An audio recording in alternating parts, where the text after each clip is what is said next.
श्रीगोमात्रे नमः। अद्य दिवसः तिथिवारनक्षत्रम्।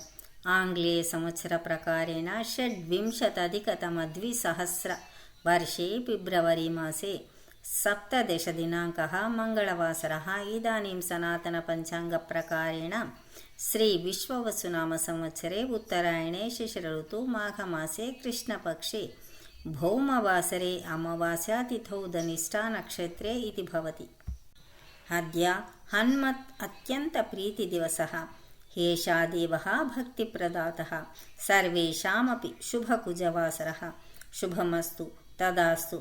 ये जनाः हन्मत्नामस्मरणं कुर्वन्ति ते कुजग्रह अनुग्रहं प्राप्नोति। अधुना अहं प्रभुरामदूतस्य प्रीत्यर्थम् एकं श्लोकं पठामि। आञ्जनेयं कपिराजं वज्रदेहं बजरङ्गं महावीरं रुद्रांशसम्भूतं सङ्कटविमोचनं चिरञ्जीविनं रामदूतं पवनसुतं मारुतिं रघुवीरसेवकं प्राणदातारं सीताशोकविनाशकं भक्ताभीष्टवरप्रदं वन्दे।